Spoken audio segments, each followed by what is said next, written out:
ओशो मात्रै होइन, अरूले पनि आफूलाई मैत्रेय बुद्ध दाबी गरेका छन्, या उनी आफैले दाबी नगरे पनि उहाँको लागि अरूले गरिएको छन्।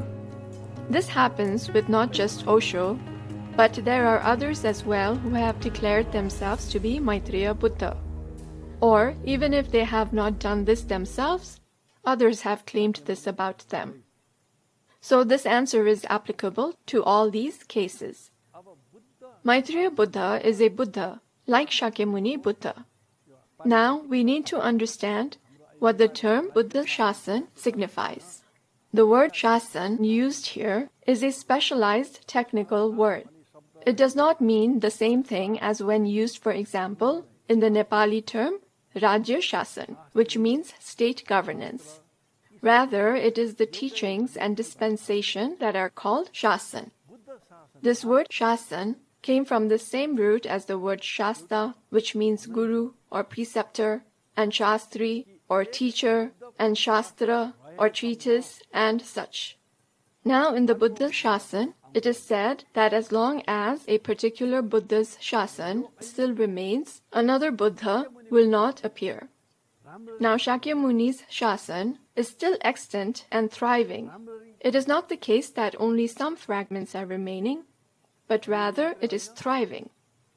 And, repeating again, it is only when one Shasan has completely ended, when it is completely destroyed, when there are no traces of it left, only then, and that too after some time has passed, sometimes a few centuries later, and at other times a few thousand years later, does another Buddha appear.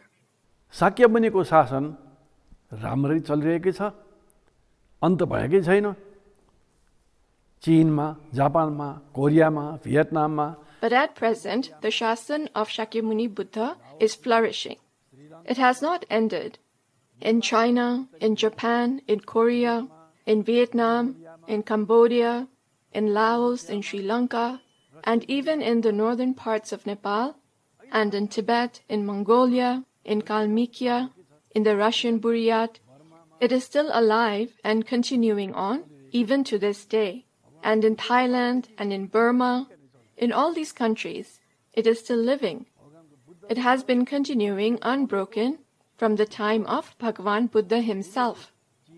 The monks and gurus who came from unbroken lineages from Bhagavan Buddha himself were the ones who went to China and established it there. They also went to Japan, and they also went to Korea, going to these places from China. Similarly, they also went to Vietnam, and it was King Ashoka's son, Mahinda, who went to Sri Lanka. All these lineages are still unbroken. In Sri Lanka, it is alive and thriving, continuing on in the Pali language. In Thailand, Burma, Cambodia, and Laos as well, it has been continuing on in the Pali language, but with their native pronunciation.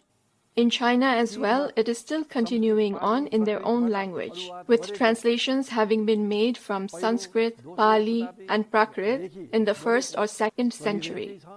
कि 6औं शताब्दीमा वेनसाङ भन्ने गुरु चीनबाट अध्ययन गर्न आए नालन्दामा। त्योभन्दा अगाडि fine भन्ने 2 शताब्दी अगाडि. In the 6th century, a guru named Huensang came to study in Nalanda. And before that, 2 centuries before that, Fa Yan had also come to India. I Ching had also come, and the traditions that they took back with them and translated are still living to this day in China. Then from China it went to Korea, and from Korea it went to Japan, and from China it also went to Vietnam. In all these places, it was translated into their own native languages. And it is still alive and continuing there. It hasn't been broken. It has not declined. Yes, after the attack of the Muslims, it disappeared from South Asia. Well, it disappeared from the India as we know it now, and it disappeared from Bangladesh. But it still remained in Sri Lanka, which is also South Asia. But it disappeared from Afghanistan and from Pakistan. It disappeared from Uzbekistan and Turkmenistan as well. But the Buddha Shasan itself has not vanished. and a new Buddha does not come and discard the previous teachings to replace it. This has to be clearly understood. A Buddha does not appear in order to get rid of the previous shasan. Only when it has already been fully destroyed, when it has completely vanished, and there is nothing left, will another Buddha like Maitreya descend. Actually, he is Maitreya Buddha only after he has descended. He is only being referred to as Maitreya Buddha in advance. But currently, he is Shwetaketu, and he is waiting in Tushita Bhuvan, or heaven. What is he waiting for? For the complete end of Shakyamuni's shasan. After it has ended, various devas and devis, or gods and goddesses, from the heavens above and below Tushita, will request him to descend, and only then will he do so. This is the charya, or deed, of all Buddhas. Now, with regard to the ones who claim to be Maitreya Buddha, did such an event happen? In addition, there are certain signs that accompany the arrival of each Buddha, and these have been described by the Buddha himself. They can be found in the Theravadi Suttas and can also be found in Mahayana Sutras. एक बुद्ध आमाको पेटमा प्रवेश हुँदा हात्तीको सपना देखिन्छ र त्यो टाइममा छोटो तर कडा भूकम्प जान्छ. When a Buddha enters the womb of his mother, she dreams of an elephant, and at that moment, a short but powerful earthquake occurs, which is felt throughout Tridhatu, or the three realms of existence. Now, Tridhatu is a Buddhist term, but since the word Tribhuvan is prevalent nowadays in Hindu parlance, that word is also used. But in correct Buddhist terminology, it is called Tridhatu and not Tribhuvan. And Tribhuvan and Tridhatu are not exactly the same. They are not exact synonyms. But for now, let's just also accept the usage of Tribhuvan. So then a special light spreads across Tridhatu, and this light can only be seen by people who possess siddhi-riddhi, or psychic or miraculous abilities. This is one of the signs of the coming of a Buddha. Then, at birth as well, there is a powerful earthquake, and the same type of light. मध्यम निकायको अक्षर सूत्रमा आश्चर्य सूत्र भने हो. अक्षर सूत्रमा भनेको छ उहाँ आमाको दाहिने कोखबाट निस्किनु भएको हो. And in the Acharya Sutta of the Majjhima Nikaya, Acharya meaning Ascharya or wonderful and marvelous, it is said that he issues forth from the right side of his mother's womb. And the three devas or three gods, which include Indra, Brahma and Vishnu, hold him as he issues forth. Some people say that the three devas are Brahma, Vishnu and Mahesh, but they are actually Indra, Brahma and Vishnu. The reason Indra is a part of that is because during the Vedic times, it was Indra who was the highest deva. It was different then than it is in the current Hindu tradition, where either there is no trace of Indra at all, or he is regarded as unimportant. But he is the king of the devas. He is the king of the Trayatringsha realm of the devas. And all the devas, including Vishnu, belong to the Trayatringsha realm. So these devas come and hold the Buddha as he issues forth. Why do they hold him? Because the earth would not be able to hold the weight of the Buddha if he were to step on it directly. Then they slowly place him down. When he is placed down, a lotus flower blossoms. And stepping on the lotus flowers, the Buddha takes 7 steps and then he points his index finger to the sky. Now all the Buddhas do this. It is not just something that was done by Shakyamuni alone. And this gesture of pointing his index finger means त्रिधातुमै सबभन्दा जेठो म हुँ.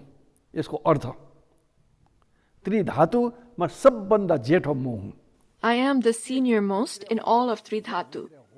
Thus he is saying he is the senior most in all of Tridhatu. So those who regard themselves as Maitreya, or those who are considered to be Maitreya by others, did they perform such a charya or deed? Then he went to Bodh Gaya and meditated there and attained enlightenment. Now, when he attained enlightenment there through meditation, what was it that he discovered? What did he come to know?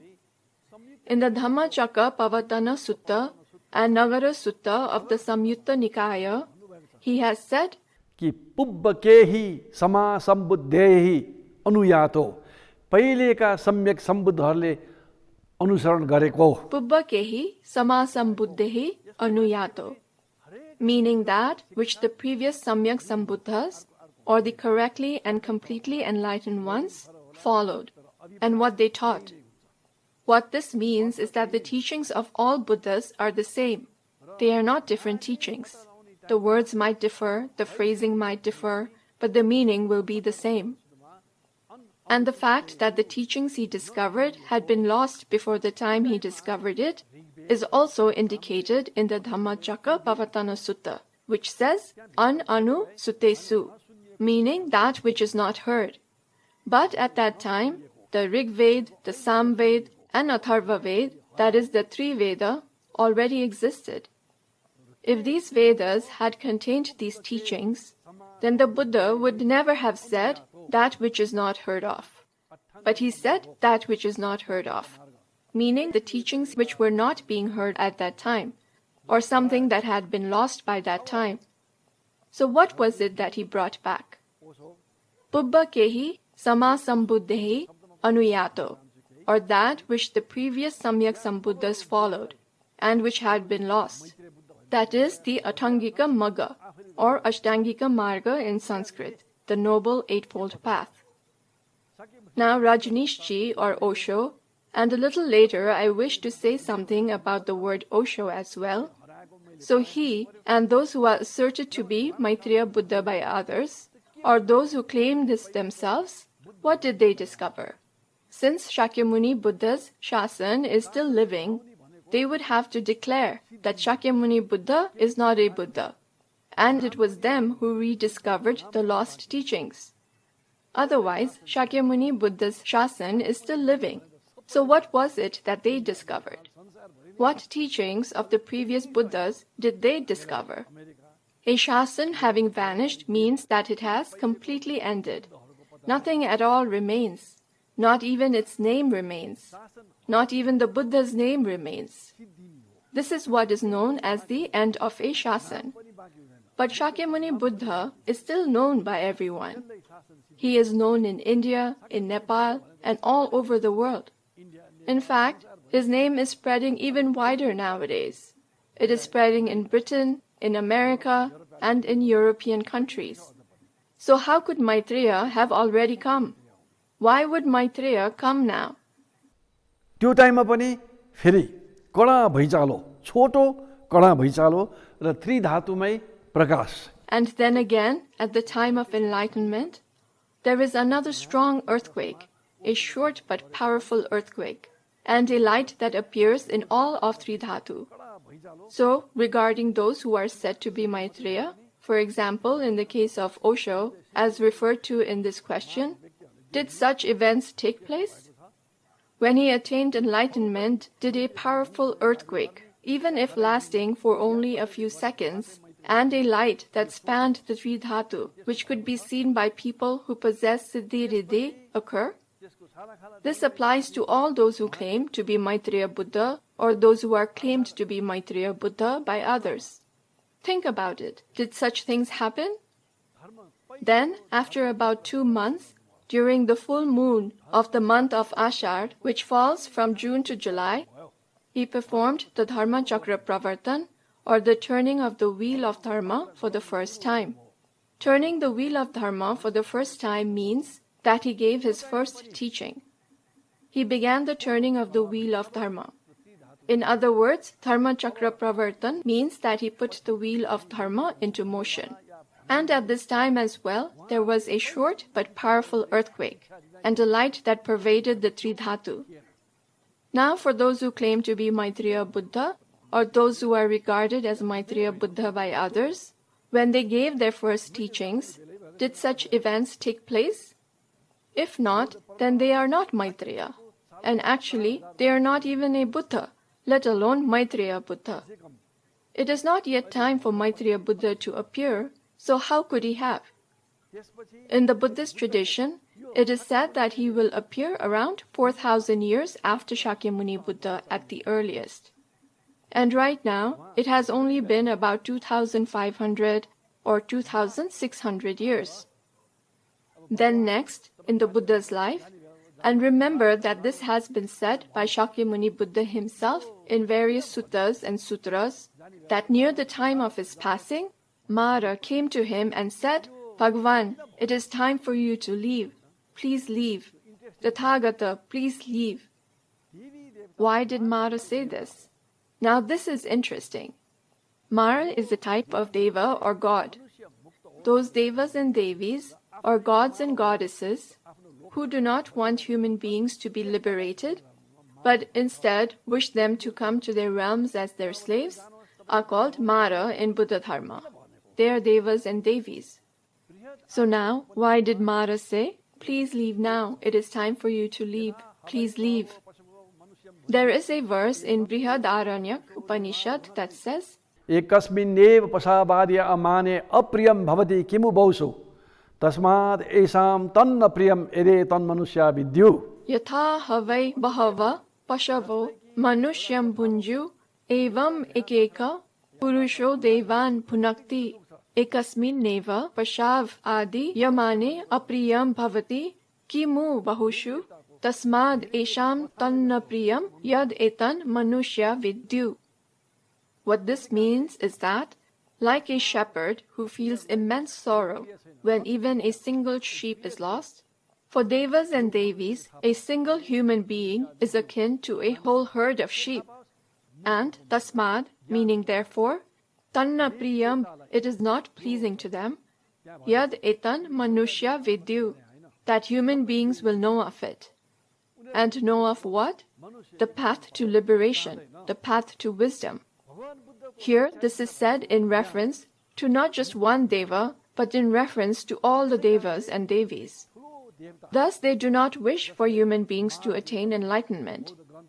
The teachings and dispensation of the Buddha are wisdom. It is the path of liberation.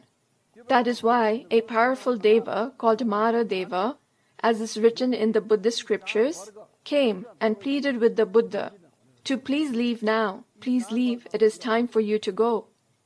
And the Buddha then replied, do not worry, Mara.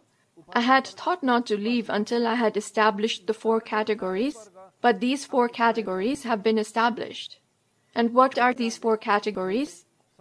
They include the Sangha of Bhikshu or monks, Bhikshuni or nuns, Upasak or male lay practitioner, and Upasika or female lay practitioner.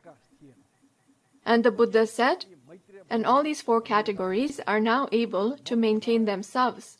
That is why I have made the resolution that in 3 months from now, I will relinquish this life.